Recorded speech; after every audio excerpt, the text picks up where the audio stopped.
Irmãos, nós na manhã de hoje estávamos vendo uma visão, um encontro de Deus através de um sonho com Jacó, o patriarca Jacó. E para quem não estava aqui de manhã, os temas de estudo é o dia depois de amanhã, reflexões e pensamentos sobre o futuro, a angústia que o futuro traz em nossas vidas, né? E nós estamos meditando em cima da vida do patriarca Jacó, o fugitivo que na sua fuga, fugindo do seu irmão, sem lar, sem saber ao certo onde iria chegar, Deus se encontra com ele através de um sonho e se revela: eu sou o Deus de Abraão, o Deus de Isaac, e te darei toda essa terra. Vimos na manhã de hoje que Deus é um Deus de provisão, um Deus que tudo dá. Ele fez essa promessa para Jacó, um Deus que prometeu estar com Jacó até o fim da jornada, a proteção de ser um Deus maravilhoso nós vimos ali. Vimos também que Deus ali promete uma direção: Jacó, eu trarei de volta a essa terra. E finalmente nós vimos que Deus prometeu a presença: não te deixarei enquanto não fizer o que lhe prometi. E nós concluímos na manhã de hoje pensando no Salmo 143, onde Davi faz a mesma oração pedindo a orientação, a proteção, a provisão e a presença de Deus. E esse salmo termina falando: tira-me dessa angústia. Muitos cristãos mesmo vivem em angústia. Por que motivo? Por causa do futuro. A preocupação com o dia de amanhã, a preocupação com o futuro. E a nossa conclusão: o que fazer? Descansar. Descansar em paz. Conhecendo o Deus que se revela, o Deus de Jacó, podemos descansar e descansar em paz. Porque se Deus que cuidou de Jacó é o mesmo Deus que hoje cuida de nós. Mas vamos dar mais um passo e vamos ver agora segundo tópico da mensagem: lutando pela bênção da intimidade com Deus. E nós fizemos questão de colocar no título a palavra lutando, porque nós vamos ver uma batalha aqui na noite de hoje. Convido para que abram as Bíblias em Oséias capítulo 12, versículos 3 e 4. Oséias capítulo 12, versículos 3 e 4 traz alguma luz sobre o encontro da noite de hoje. Diz, com referência a Jacó. Oséias é um pouco difícil achar ali, né? Oséias capítulo 12, achou, né? 3 e 4 diz o seguinte: no ventre pegou do calcanhar de seu irmão, no vigor da sua idade lutou com Deus. Lutou com o anjo e prevaleceu, chorou e pediu mercê em Betel. Então Oséias nos mostra que Jacó lutou com o anjo do Senhor. E é interessante no versículo 4 quando ele fala que Jacó chorou e pediu favor, pediu mercê em Betel. Achou a Deus e ali falou Deus conosco. Então, esse é um trecho que nos traz a história da noite de hoje. Vamos voltar para Gênesis capítulo 32. Gênesis capítulo 32. E ali vai ter a mensagem da noite de hoje. Irmãos, antes da leitura, vamos só recapitular a história, porque talvez nem todos estejam familiarizados. Jacó, o errante, sai da sua parentela e volta para a terra, para Danarã, ali onde é a terra dos seus antepassados, né? Em busca de uma esposa. Deus lhe aparece em visão, em sonho, nessa escada. Isso lhe anima, fortalece para que ele chegue até a região da sua parentela. E quando chega ali, ele pede orientação para Deus e Deus lhe prepara. Junto ao poço, quem vem trazer os carneiros, os animais para saciar a sede? Uma moça muito bonita, por nome de quem? Raquel.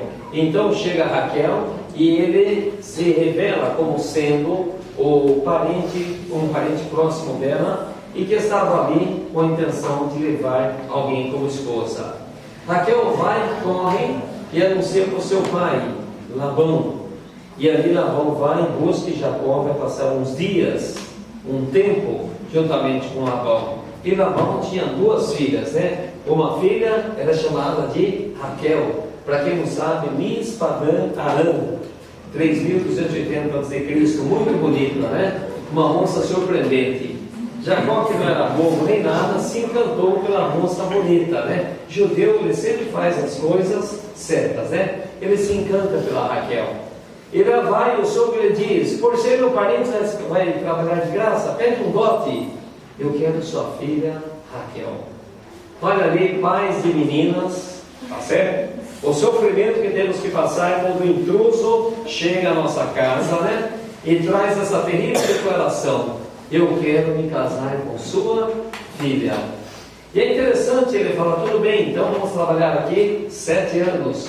Jacó encontrou um concorrente à altura ali. Mas é interessante que durante esses 7 anos Jacó trabalha, e na noite de núpcias, o que acontece? Lia, Jacó tem uma irmã, não tão bonita, coitadinha. Ela foi uma aberração da natureza, feinha. A Lia, diz a minha versão, tinha os olhos mansos. Ninguém sabe ao certo o que é isso. Imagina que, para nos dizer, ela era muito feia. O Espírito usou que ela tinha olhos mansos. Aí me vi, parece que ele amenizou um pouco os olhos meigos, né? Bonito, né? Mas, como era bonito, ela era feia. Durante a festa de casamento, todos alegres e contentes, e Jacó cai para a sua lua de mel. E Jacó, provavelmente já um pouco alegre pelas danças e pelos vinhos, ele dorme, não com a prometida, mas ele dormir com a feinha. E no outro dia, no dia luz, aquele tempo, todo escuro, ele dorme com a feinha. No outro dia, já com a luz do sol batendo, Jacó vai dar um beijinho de bom dia, surpresa, susto, descobre o hotel e vê ao seu lado alguém que ele não queria. Ele vai fazer uma reclamação com o seu sogro, e o seu sogro fala: aqui na nossa terra é assim. Agora, se quiser ficar com a mais bonita, você vai ter que trabalhar mais 7 anos. E Jacó não teve o que fazer, por mais 7 anos, casa-se com as 2 mulheres. Cada uma delas leva uma serva, uma concubina. E ali Jacó terá um total de 12 filhos e terá uma filha também. Passam-se os anos e o relacionamento sogro e genro não vai muito bem. Jacó enriquece, Jacó começa a crescer bastante. E o sogro sente que as coisas não estão muito legais, as coisas não estão indo muito bem.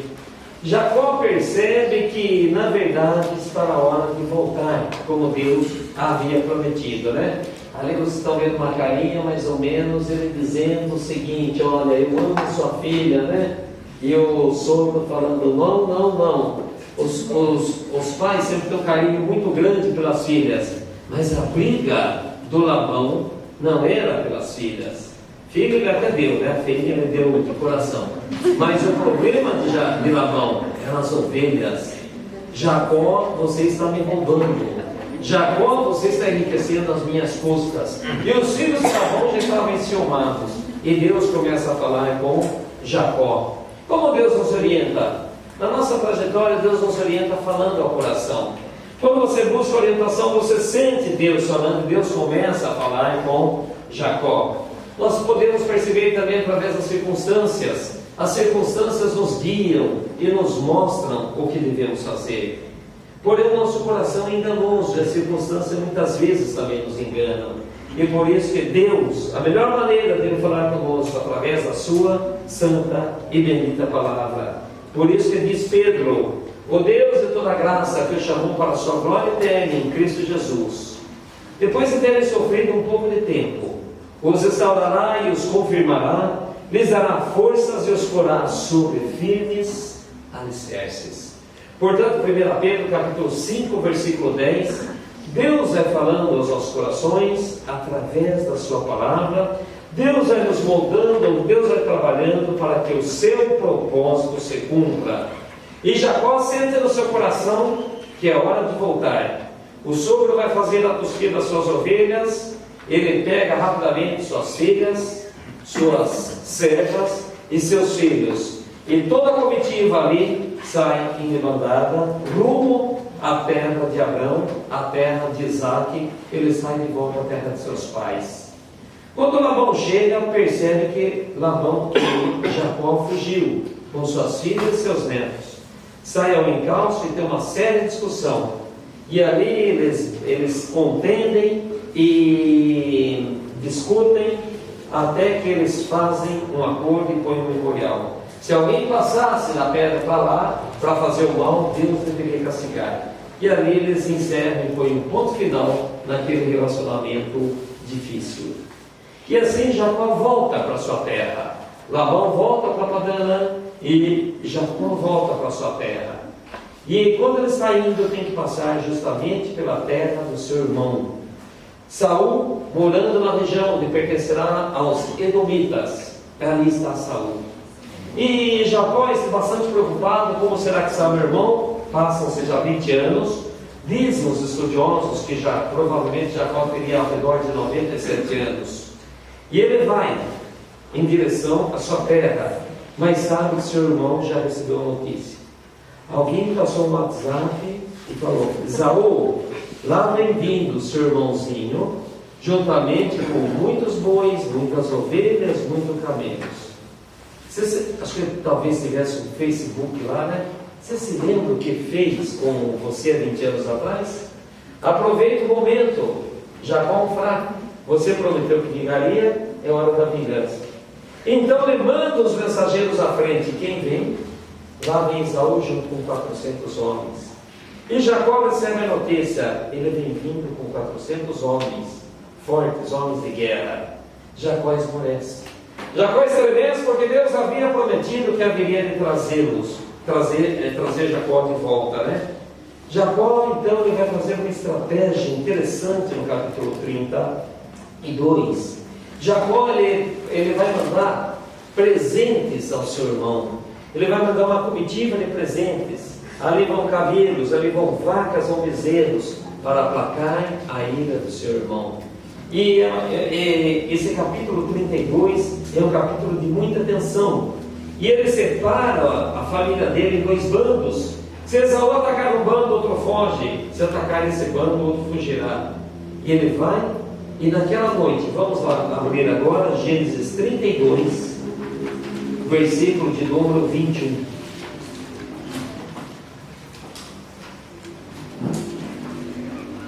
Capítulo 32, o versículo 21 diz: assim passou o presente para diante dele.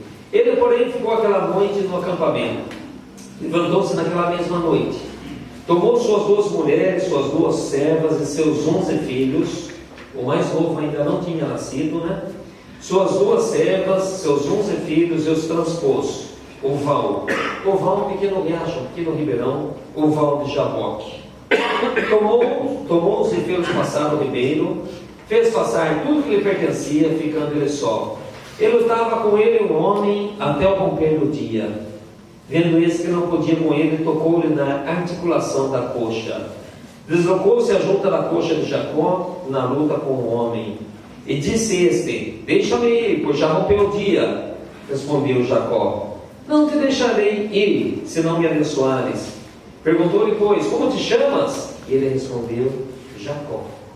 E então disse: já não te chamarás Jacó, e sim Israel, pois como príncipe lutas com Deus e com os homens, e prevaleceste. Tornou Jacó: dize logo de como te chamas. Respondeu ele: por que perguntas pelo meu nome? E o abençoou ali. Aquele lugar chamou Jacó de Peniel, pois ele disse: eu vi Deus face a face, e a minha vida foi salva. Nasceu-lhe o som quando ele atravessava Peniel e manquejava de uma coxa. Por isso os filhos de Israel não comem até hoje o nervo do quadril na articulação da coxa, porque o homem tocou a articulação da coxa de Jacó no nervo do quadril. E que Deus abençoe ricamente a sua palavra. Vamos orar mais uma vez. Bondoso Deus, te louvamos pela tua palavra. Nossa preocupação nessa noite é com o nosso futuro, Deus. O que o Senhor quer de cada um de nós. E sabemos que a resposta está na tua palavra. Pedimos que o teu Santo Espírito, nesses momentos que aqui estivermos, fale livremente aos nossos corações. E que o teu nome seja glorificado. No nome de Jesus. Amém. Então é uma bela imagem à noite onde Jacó luta com o anjo do Senhor. Aqueles que estudam a Bíblia sabem que o anjo do Senhor, retratado em algumas versões com A maiúsculo, é Deus se manifestando.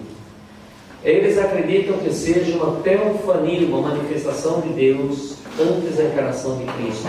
Ou seja, o próprio Deus, como Cristo antes da sua encarnação, aparecendo a lutar. Esse anjo do Senhor aparece em algumas outras situações, até com Gideão. Eles continuam fazendo a leitura, você vai ver que a palavra anjo do Senhor era substituída pelo Jeová, por Senhor. Então, por isso que os estudiosos do Velho Testamento acreditam que seja o próprio Deus, na pessoa bendita de Cristo, se encarnando. E Jacó está ali num momento bastante difícil. Jacó está num momento de muito conflito. E nós vemos esse patriarca nesse momento bastante preocupante da sua vida. Vai voltar para sua terra, na sua comitiva. Ele enriqueceu muito, como Deus havia prometido que não desampararia. E é interessante que nesse momento ele sabe que o irmão vem vindo e talvez tudo se acabe ali. Você diz, mas Eliseu, Deus não havia prometido que ele retornaria? Havia. Mas a vida de Jacó é a nossa vida. Nós, na verdade, nos momentos de conflitos, nós oscilamos entre a fé e o medo. Nós, quando estamos em situações difíceis, seja no casamento, seja no relacionamento da nossa casa, seja no trabalho, seja numa situação financeira, nós oscilamos entre a fé e o medo. Aqueles que são cristãos sabem o que eu estou dizendo. Por maior que seja a sua fé, mais estruturada, mas tem situações na vida que nos derrubam. E nesses momentos de crise, nós sentimos como nós oscilamos e nós vamos experimentar os altos e os baixos, como Jacó estava, na verdade, sentindo. Irmãos, quando existe uma crise, ela, na verdade, ela tem umas respostas surpreendentes no nosso coração. E a crise não produz o homem, mas ela revela o que está dentro do coração. A crise de um casamento, muitas vezes, ocorre uma ofensa gigantesca, uma ofensa grotesca do marido para com a mulher.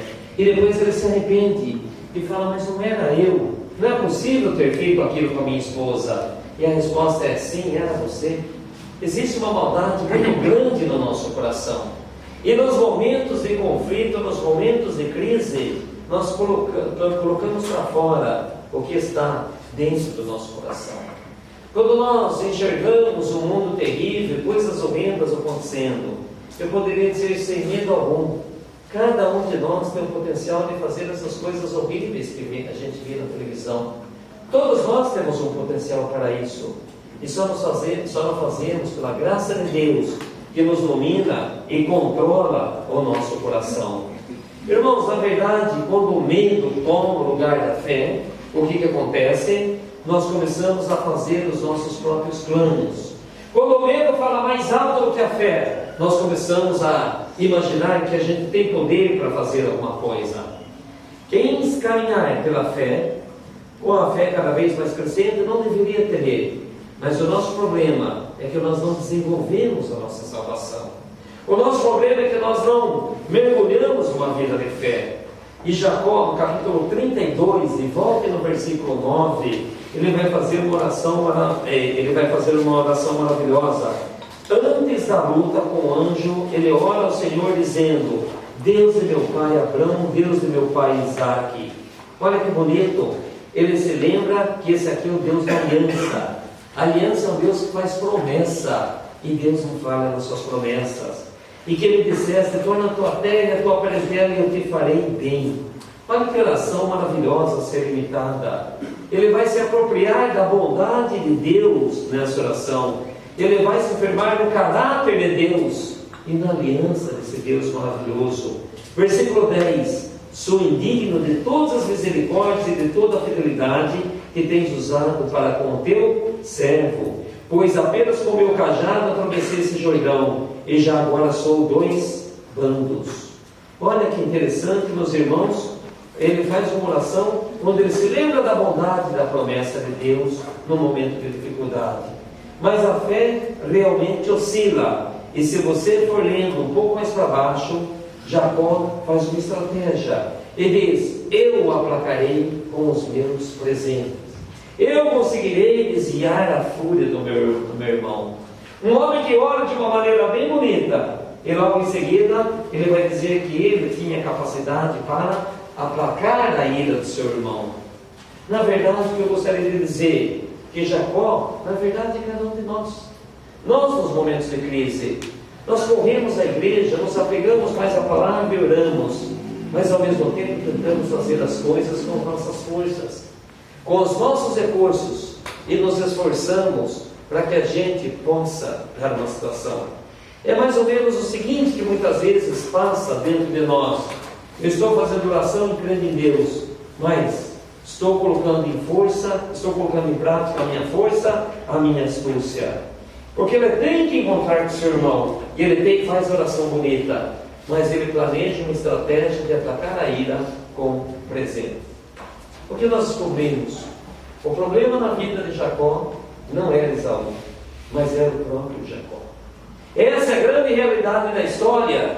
E quando nós passamos por crises dentro do nosso trabalho, dentro do nosso casamento, crises que nós temos e choramos e nos sentimos aflitos com o presente e com o futuro que se aproxima, nós vamos descobrir que o problema não está na circunstância, mas o problema está dentro de nós. E Deus vai ter que descer e tratar isso com Jacó, e trabalhar para mostrar que Jacó, na verdade, precisa ter uma mudança de postura, uma mudança de caráter, uma mudança de nome. Então, o que acontece? E Jacó, o problema de Jacó não é Esaú, mas o próprio Jacó. Então Deus desce para agir. E quando nós mergulhamos ali no capítulo 32, há 20 anos atrás ele passara só com cajado, agora ele volta com dois bandos rico, mas com um problema muito sério pela frente.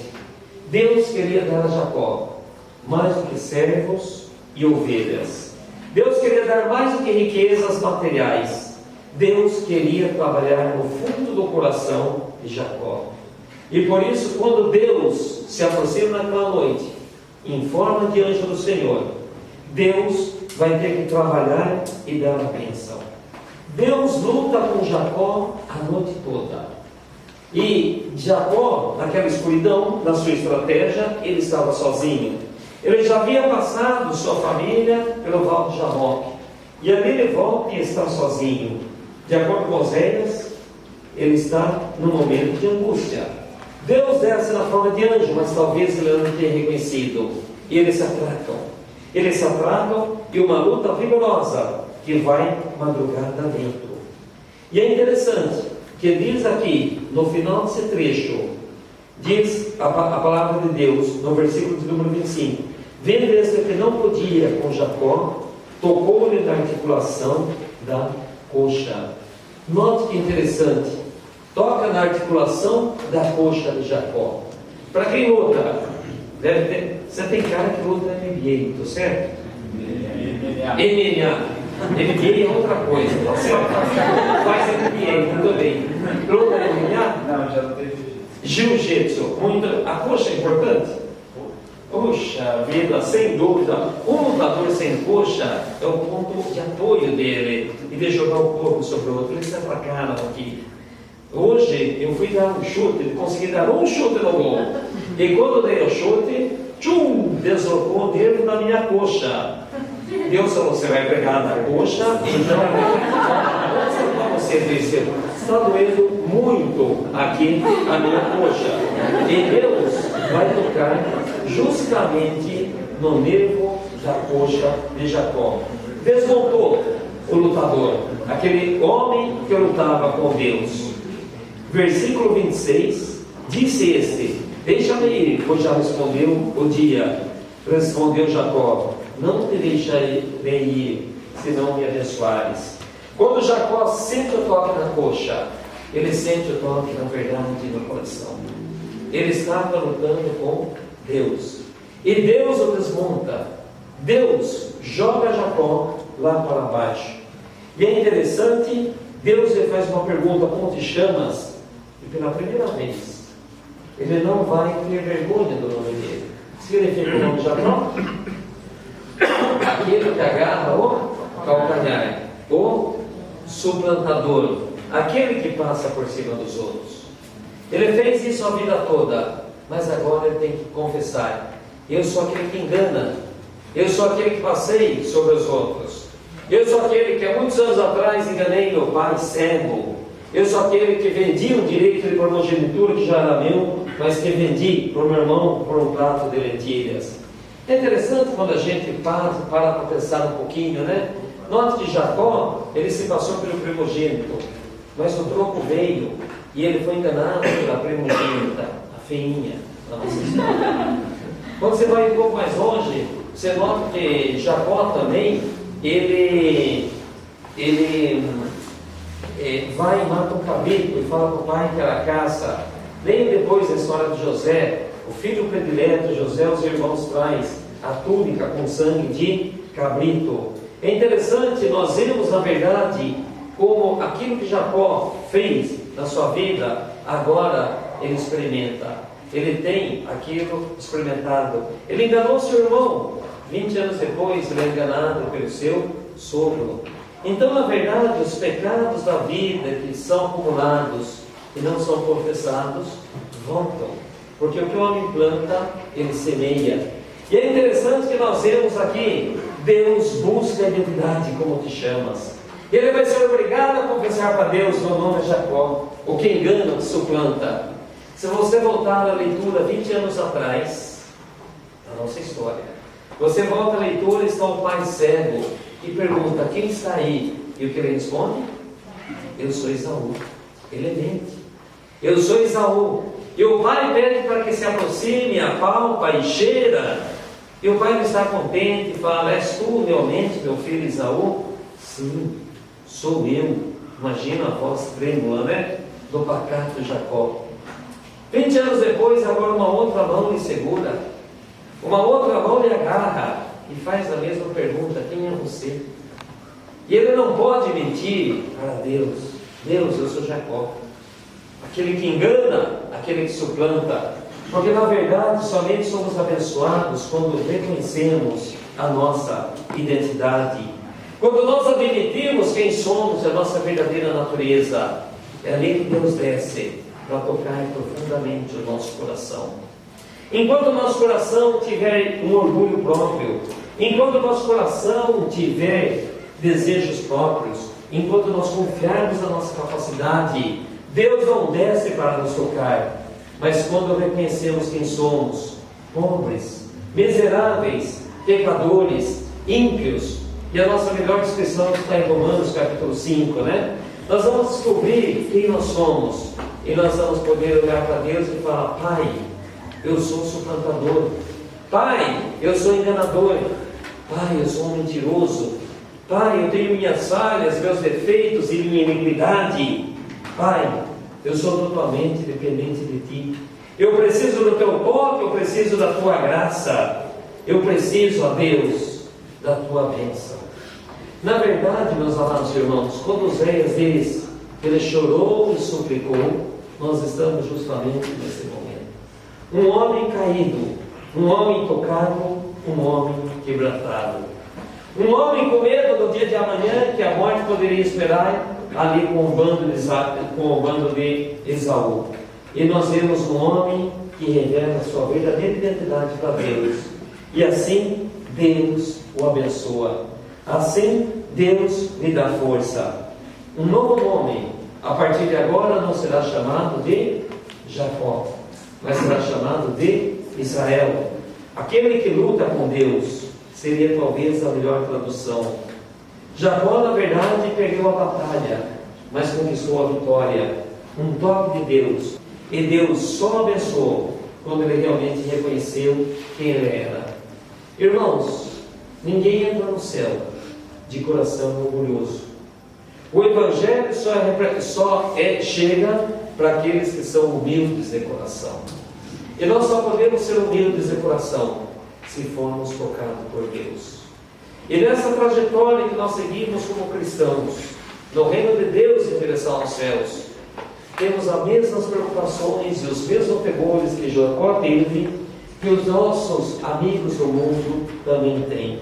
Nós temos medo do amanhã, temos muitas vezes medo do futuro, mas aqui que nós voltamos, se na parte da manhã eu pedir para descansarmos esse Deus, agora nós aprendemos uma segunda lição.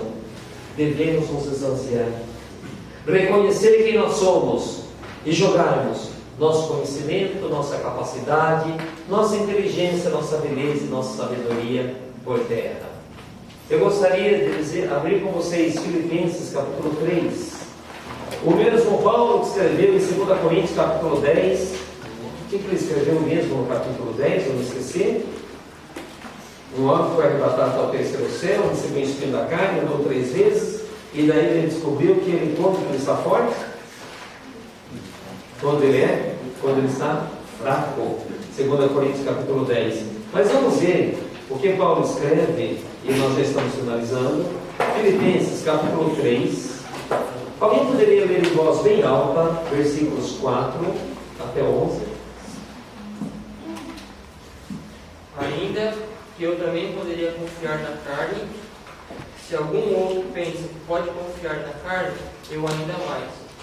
Circuncidado ao 8º dia, da linhagem de Israel, da tribo de Benjamim, hebreu de hebreus, segundo a lei fariseu, segundo o zelo, perseguidor da igreja, segundo a justiça que há na lei, irrepreensível. Mas o que para mim era lucro, considerei perda, por causa de Cristo. E na verdade tenho também por perda todas as coisas, pela excelência do conhecimento de Cristo Jesus, meu Senhor, por quem sofri a perda de todas essas coisas, e as considero como refúgio, para que possa ganhar a Cristo, e seja achado nele, não tendo justiça própria que vem da lei, mas a que vem pela fé em Cristo, a saber, a justiça que vem de Deus pela fé. Desejo conhecê-lo e o poder da sua ressurreição e a comunhão dos seus sofrimentos, conformando-me com ele na sua morte, para ver se de alguma maneira posso chegar à ressurreição dentre os mortos. Amém. Irmãos, eu finalizo com esse trecho maravilhoso, onde Paulo fala: perdi tudo para poder ganhar a Cristo. Considerei todas as coisas como refúgio. A nossa capacidade, o nosso dinheiro, o nosso trabalho, a nossa determinação. Paulo está falando, devemos considerar como refúgio. Essa palavra do original significa esterco, algo que não tem nenhum valor. Para quê? Para ter o conhecimento de Jesus Cristo, no versículo 8, o meu Senhor. Quando nós nos esvaziamos e não confiamos em nenhuma capacidade nossa, então Deus desce e nos abençoa e nos orienta. Portanto, aprendemos com Jacó a nossa segunda lição. O que eu devo fazer? Primeira lição, nós aprendemos hoje de manhã: descansar. Descansar e não vamos andar ansiosos, porque esse Deus que cuidou de Jacó é o mesmo Deus que cuida de cada um de nós. E qual a lição que devemos ter agora à noite? Precisamos lutar. Deve ser um contraditório. Se eu descanso, eu tenho que lutar? Sim. Nós descansamos porque o Deus é o Deus de Abraão, o Deus de Isaac, o Deus de Jacó, o Deus Todo-Poderoso. Mas essa busca para que Deus nos oriente na nossa jornada, e para que a gente não tenha medo do futuro, e para que a gente possa viver a cada dia com alegria no coração, precisamos lutar. E o lutar é para receber a bênção de Deus. O lutar para nos agarrarmos a Deus a cada manhã e clamarmos: não te deixarei ir, ó Deus, se não me abençoares. Irmãos, precisamos lutar em oração diária. Romanos capítulo 15, versículo 30, Paulo chama a oração de uma luta, de uma batalha. E é interessante porque você não vai ter vontade de orar. Você vai ter vontade de ser rápido por causa do seu emprego, do seu trabalho. Você nunca vai ter disposição dessa e falar: na hora do almoço eu oro, mas você não vai ter vontade, nem à noite.